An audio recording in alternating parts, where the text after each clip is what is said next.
What's going on, guys? It's Greg here, aka NYPrepper.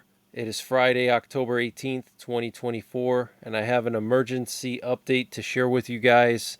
Right now it is 23:35 Eastern Time here in the United States, and we have some major breaking news coming in from the Middle East, Asia, and Europe.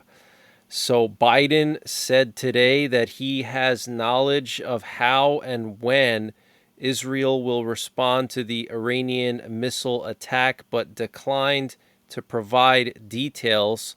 And the Israeli Broadcasting Authority reported today that Netanyahu, the Prime Minister of Israel, held more security consultations today on the expected response to Iran. So more security meetings in Israel with Netanyahu, very concerning.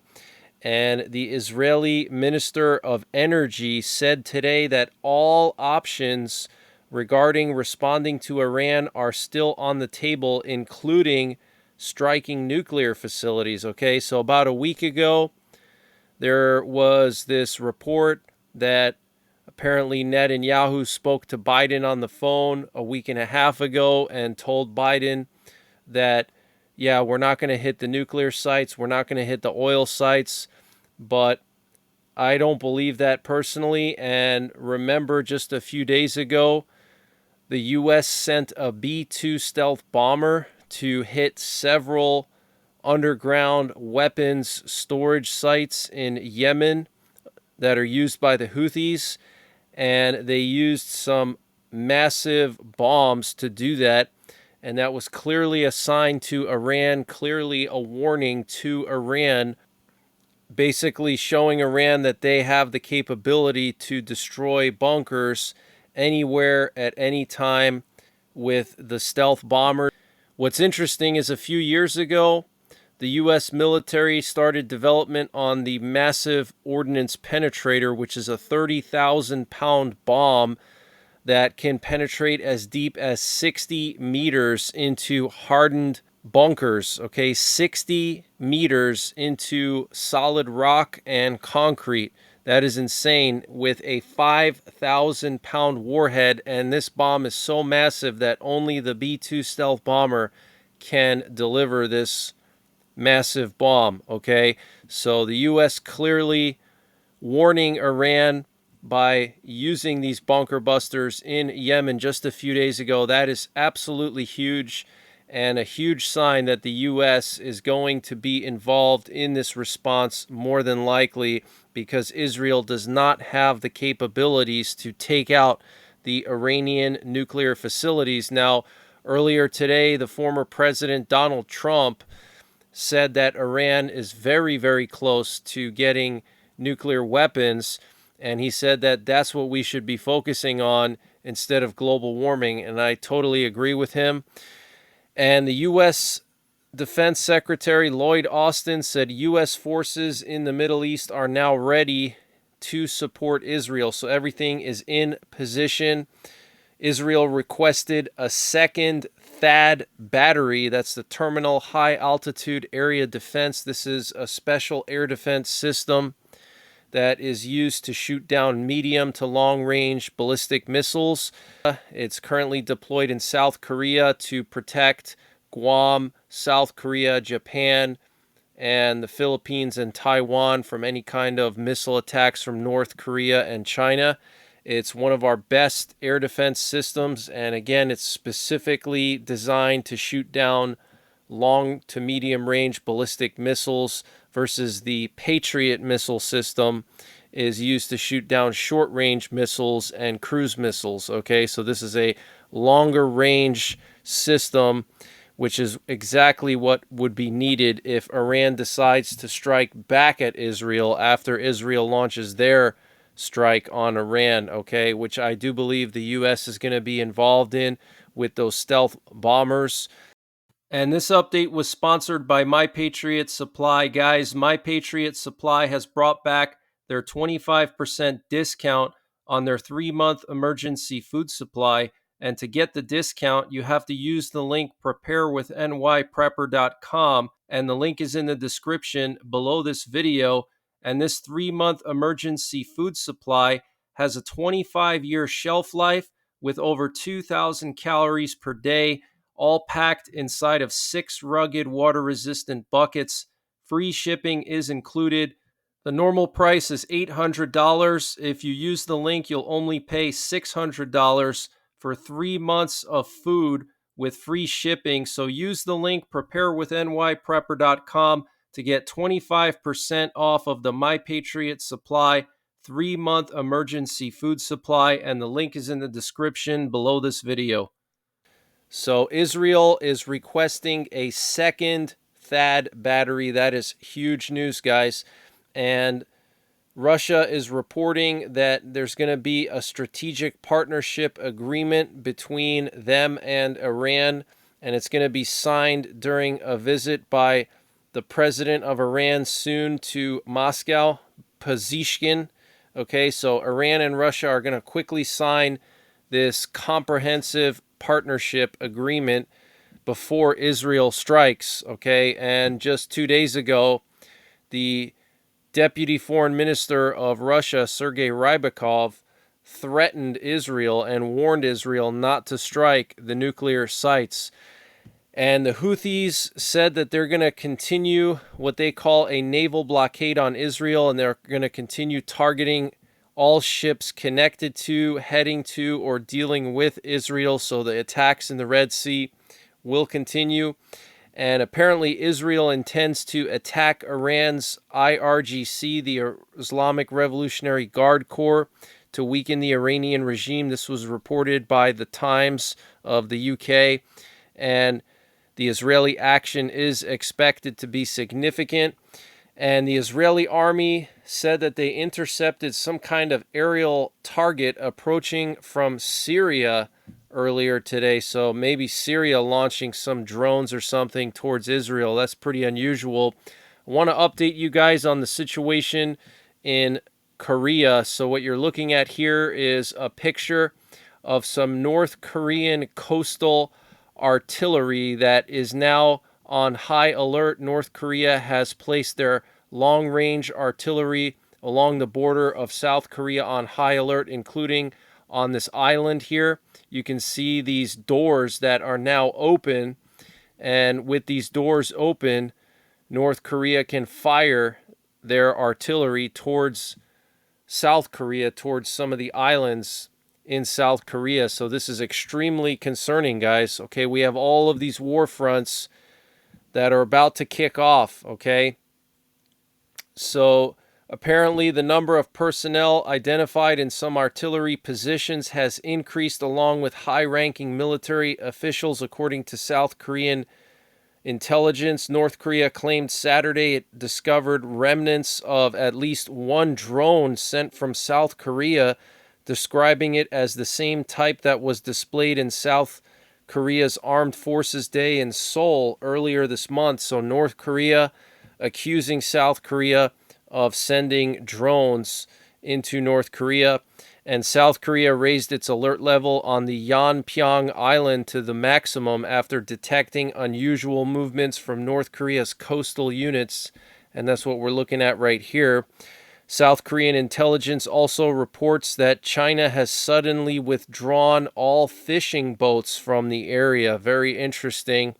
And several days ago, South Korean media reported that, exactly as reported by North Korean state media, as of 8 p.m.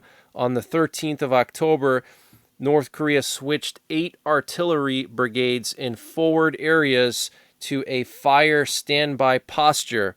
Okay, so 8 artillery brigades, and it is known that over 700 170 millimeter long-range artillery pieces, 240 millimeter multiple rocket launchers, and 300 millimeter multiple rocket launchers, and the North Korean version of the Hwasong 11RA are now deployed. Okay, so 700 pieces of long-range artillery, 170 millimeter, 240 millimeter, 300 millimeter, and some kind of surface-to-surface guided missile. Very concerning, guys. Okay, this is basically North Korea putting all of their artillery on maximum alert. And you know where all that artillery is pointed at? It's pointed at Seoul, the capital of South Korea. Okay, that has always been North Korea's strategy. If there were ever a war, North Korea would just launch all of this artillery towards the capital city of South Korea and just completely level it. And Putin said today that Russia will not stop fighting in Ukraine until victory is achieved. He also said Russia will not allow Ukraine to develop nuclear weapons. And this came after news leaked that Zelensky told Trump when he met him in person like a few weeks ago that it's either NATO or nukes. So Zelensky basically said, listen, if we're not going to be in NATO, then we're going to develop nukes. Putin said that this is another dangerous provocation by Ukraine and that, quote, any such step will be met with an appropriate reaction. So this is very concerning, guys. Okay, Ukraine is already developing their own long-range ballistic missiles, and now Zelensky hints at possibly developing nukes.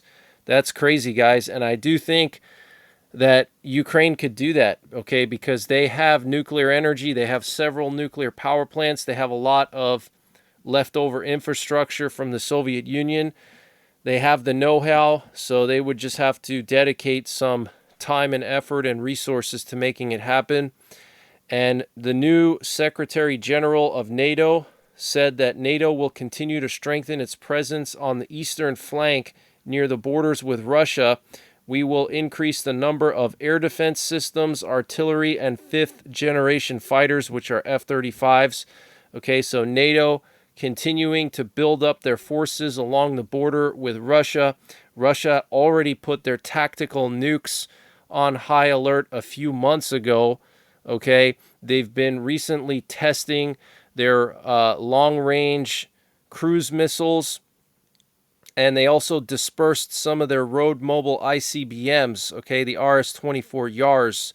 So Russia is putting their nuclear forces on high alert. They've been on high alert the last few months, and now NATO is continuing their buildup along Russia's borders. Poland is doing massive drills on the border of Belarus that's going to be supervised by the Prime Minister of Poland and the defense minister. Okay, massive drills focused on repelling an attack from Belarus and also crossing into Belarus and attacking Belarus. Okay, very serious situation there. And Western leaders discussed Ukraine's victory plan, providing additional assistance at high-level talks in Germany, the White House said. The leaders of the U.S., France, Germany, and the U.K. discussed Ukraine's 5-point victory plan, as well as plans to provide additional military and humanitarian assistance on October 18th during high-level talks in Berlin, a readout by the White House said. And German Chancellor Olaf Scholz rejected various points of Zelensky's victory plan due to fears of escalation. He also said that he intends to block the quick invitation of Ukraine to NATO, and he also stated that nothing will change his decision to deny Ukraine the supply of long-range missiles, the Taurus missile, and this was reported by Bild. And apparently North Korea is going to be sending over 10,000 troops, including special forces, to support Russia in the war against Ukraine. Apparently, they're going to be given disguises as recruits from the Russian Far East, according to South Korean intelligence. And we actually have this video footage here coming out of Russia, out of some kind of training ground very close to North Korea in the Primorsky Krai in Russia, which is close to Vladivostok, okay, close to North Korea. And you can see all these North Korean soldiers here training. And the South Korean President Yoon Suk Yeol convened an emergency meeting on Friday to discuss the deployment of North Korean combat troops to help Russia's war efforts in Ukraine. And Lieutenant General Kirilo Budanov, the head of Ukraine's defense intelligence, told the War Zone that nearly 11,000 North Korean infantry troops are training in eastern Russia. They will be ready to fight in Ukraine on November the 1st. He also mentioned that the first 2,600 soldiers will be sent to Kursk, where Ukraine has established a foothold. According to Budanov, the North Korean troops will be using Russian equipment and ammunition. The full deployment plan is not clear, as Budanov admitted. We don't have the full picture right now. North Korea's involvement might lead South Korea to reconsider its policy of not providing direct military support to Ukraine. So very, very concerning, guys. Okay, here we have more footage. You can see these North Koreans here going through a processing center, getting ready to be sent to the front lines in Ukraine. This is very, very concerning, guys. Very serious situation. You see how things are escalating now. We have more parties getting involved in this conflict. Okay, the escalation is just continuing. I told you guys, months and years ago that this is going to happen, and we're seeing it unfolding right now. So make sure you guys are getting prepared. Okay, make sure you have at least a month of food and at least 2 weeks of water. Think about a fallout shelter. Think about your bug out bag. Okay, think about any threats in your area. Okay, are you close to a big city? Do you live in a big city? People are going to be your number one threat after a nuclear war and after a collapse of society. Okay, so start preparing, guys. Time is running out. The chairman of the House Intelligence Committee, Republican Mike Turner, wrote a letter to Biden stating that North Korean troops either attacking Ukraine from Russian territory or entering into Ukrainian territory must be a red line for the United States and NATO. And Russia conducted a missile test near Scandinavia recently. As part of the exercise, the frigate Admiral Kasatonov successfully fired the Caliber cruise missile from the Barents Sea at a target 1,000 miles away in the Arkhangelsk region, the Russian Defense Ministry reported. And there were several alarms reported by locals in Sweden near a nuclear power plant. Apparently, some kind of drone flew over the Forsmark nuclear power plant. So very, very concerning. And there is now a nationwide blackout in Cuba after a failure of their power plants. Here we have a report from the State Department. Actually, it's an alert. It says here on October 18th, Cuba's entire electrical grid shut down after the failure of one of the country's major power plants. As of 4 p.m. local time, there is no update on when power will be restored to the island. It is expected that emergency services will continue, but all U.S. citizens in Cuba or planning to travel to Cuba should be aware and plan accordingly. Okay, so massive power outage in Cuba. The whole country lost its power. And what's interesting is recently Cuba announced that they were going to join BRICS. Okay, so was this some kind of a sabotage, a cyber attack by the U.S.? It's very possible, guys. Okay, we know that Russia uses Cuban ports for their subs. Remember, just a few months ago, Russia sent several subs to Cuba.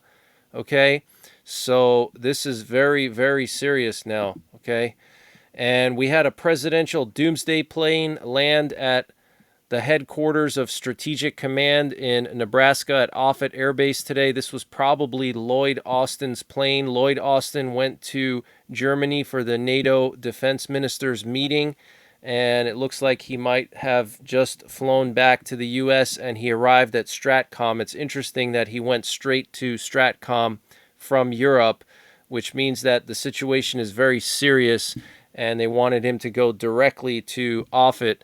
Okay, so obviously a lot of things are going on. And Mount Adams, a normally quiet, high-threat volcano in Washington state, has been rumbling at a record rate, prompting an alert from geologists. The number of quakes, which ranged in magnitude from 0.9 to 2.0, is highly unusual for the 12,000-foot mountain, which is generally hit by just one every 2 or 3 years. Okay, so unusually large numbers of quakes in Mount Adams. And the flurry of rumblings prompted the Geologic Survey to send out an alert earlier this month and to install 3 new seismic stations to monitor it. Okay, so remember, guys, with all the wars going on and everything else, we still have natural stuff to worry about. We have volcanoes, we have the solar maximum causing all these crazy auroras at low latitudes, which, that could cause massive power outages and damage to communication systems. Okay, so, we still have all that to worry about, and of course the hurricanes. And let me just show you guys some more flight paths here. We have a C5 Galaxy, which is a super heavy cargo plane currently heading over the Atlantic. This could potentially be that second THAAD system going to Israel. Here we have an E-2 Hawkeye, which is a radar plane used by the U.S. Navy and the British Navy.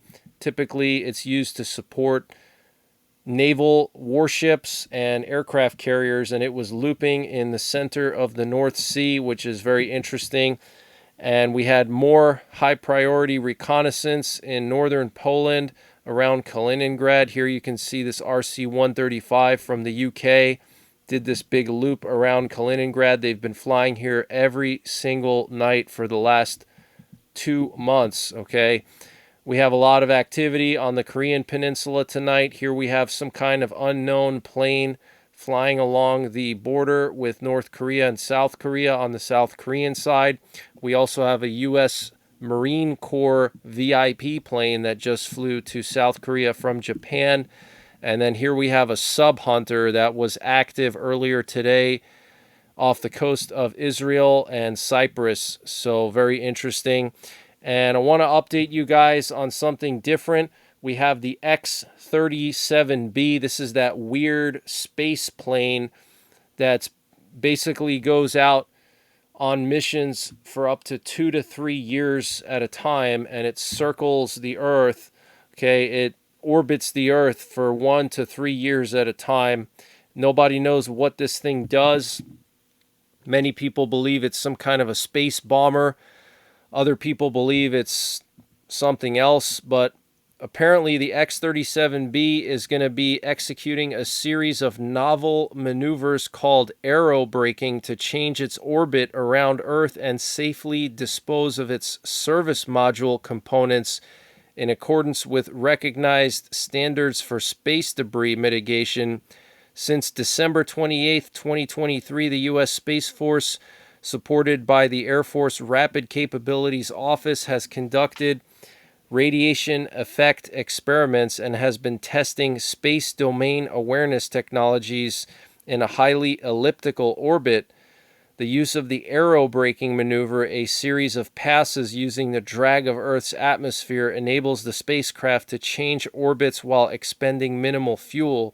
Once the aerobrake maneuver is complete, the X-37B will resume its test and experimentation objectives until they are completed, at which time the vehicle will deorbit and execute a safe return as it has during its previous 6 missions. So they're saying that basically they're going to change the orbit for some reason, and that they're using it to conduct radiation effect experiments, and they're testing space domain awareness. So radiation effect experiments sounds to me like they want to see what effect space radiation has on maybe people. Okay, this thing has been on missions that are up to 3 years long or 2 years long, and that's actually the time it would take to send astronauts to Mars. So that's just one theory that I have, is that maybe they're using this thing to test the viability of a mission to Mars, and they want to see how much radiation a human being would absorb on a spaceship for that long of a time in space, okay? So I don't know, though. That's just my theory, but that's pretty much it, guys. I'll be back tomorrow with more breaking news, and I'm going to be restarting the 24/7 stream soon. I've been spending some time with my family.